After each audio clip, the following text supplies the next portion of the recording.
အားလုံးပဲမင်္ဂလာပါရှင် Hack for All Channel ကနေကြိုဆိုလိုက်ပါတယ်ဒီကနေ့မှာလက်ဖြင့်ကြောနာနေတာကိုတတစေဖို့အတွက်နီလန်ကောင်းလေးတွေမျှော်ပေးခြင်းပါတယ်လက်ဖြင့်ကြောနာနေတာကအဖြစ်များတဲ့အယိုးအကြောနာခြင်းမို့တစ်ခုပါပဲဒီလိုနာကျင်တာကနေ့စဉ်ဘဝရဲ့လှူရှားမှုတွေကိုတော်လေးထိခိုက်စေနိုင်ပါတယ်ဒီတစ်ခေါက်တော့လက်ဖြင့်ကြောနာတာကိုတတစေဖို့အထီးရောက်ဆုံးနီလန်လေးတွေကိုမျှော်ပေးခြင်းပါတယ်လက်ဖြင့်ဆိုတာဘယ်နေရာမှာရှိတာလဲလက်ပြင်းဆိုတာကပခွန်းအောက်ဖက်နာကပရိကံပုံစံအယိုးပြပါဘယ်ဘက်မှာတစ်ခုညာဘက်မှာတစ်ခုရှိပါတယ်လက်တွေကိုလှူရှားမှုကောင်းကောင်းလှုပ်ဆောင်နိုင်စေဖို့ထောက်ကူပြုပေးပါတယ်ဒီလိုရေးပါတဲ့အစိပ်ပိုင်းကိုတသားအုပ်စု3ခုနဲ့ဖွဲ့စည်းထားပါတယ်ဘယ်အချက်တွေကလက်ပင်ကျော်နာစေတာလဲဆိုတာနဲ့လက်ပင်ကျော်နာတာတက်တာအောင်ဘယ်လိုနီလန်းလေးတွေလှုပ်ဆောင်ပေးလို့ရမလဲဆိုတာကိုပြပြပေးသွားပါမယ်ဒီလိုချက်တွေကလက်ပင်ကျော်နာတာကိုဖြစ်စေတာလဲကျွတ်သားမှာဒါမှမဟုတ်အယွတ်မှာထိခိုက်ဒဏ်ရာရတာကလက်ပြင်ကျော်နာတာကိုဖြစ်စေတဲ့အဓိကကြတဲ့အကြောင်းရင်းတွေကတစ်ခုပါဒီအချက်တွေပြင်ကိုနေဟန်ထားမမှန်တာလေးပင်မာတာကွန်ပျူတာရှိမှအချိန်ကြာမြင့်စွာအနေထားမမှန်ပဲထိုင်လို့မိတာလေ့ကျင့်ခန်းပြင်းပြင်းထန်ထန်လုပ်မိတာထိခိုက်တာချော်ကြတာတွေဒဏ်ဖြစ်နေတာမျိုးတွေကြောင့်လက်ပြင်ကျော်နာနေနိုင်ပါတယ်လက်ပင်ကျော်နာနေတာကိုတတစေဖို့အတွက်နီလန်းကောင်းများကတော့ရေခဲဝစ်ကက်ပါရေခဲဝစ်ကက်တာကအယောင်ကျစေပြီးနာကျင်မှုကိုတတစေပါတယ်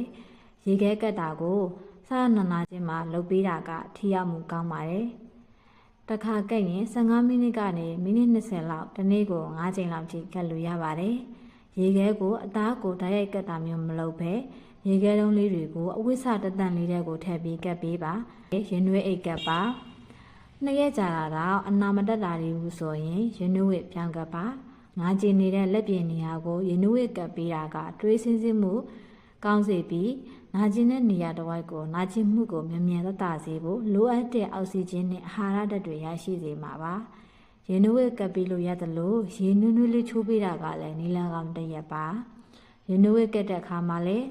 အသားလောင်တာကိုမဖြစ်စေဖို့တစ်ခါကက်ရင်15မိနစ်ကနေမိနစ်20လောက်တစ်နေ့ကို9ချိန်လောက်ထိကက်လို့ရပါတယ်။ဆေးတောက်ပေးပါ။အကြိုက်ခဲပြောင်ဆေးတောက်ပေးတာကလည်းလက်ပြင်ကျော်နာတာကိုတတစေမဲ့နီလန်းပါ။စတီရိုက်မပါတဲ့အယောင်ကြားဆေးတွေကိုတောက်ပေးလို့ရပါတယ်။ဆေးထီရမှုကောင်းစေဖို့ဆေးညွန့်တိုင်းမှန်မှန်လေးတောက်ပေးဖို့လိုပါတယ်။ဒီလိုတောက်ပေးတာကလက်ပြင်ကျော်နာတာကိုတတစေဖို့ထောက်ကူပေးနိုင်မှာပါ။လှုပ်ရှားမှုကိုတတိထားပါ။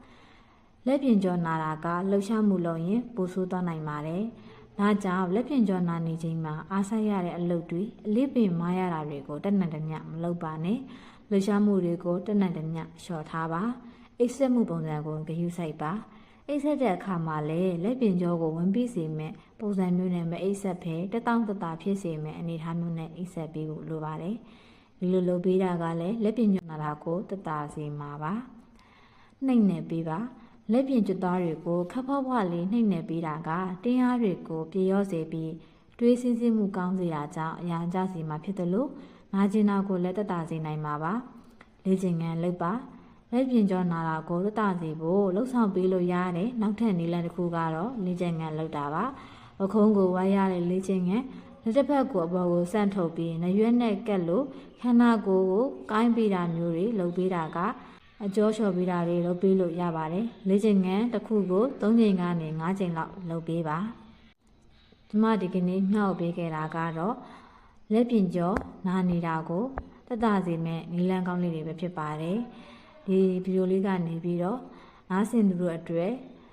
အကျိုးရှိမယ်ဆိုလို့ရှိရင် like and subscribe လေးလုပ်ပေးဖို့တောင်းဆိုပါတယ်ရှင်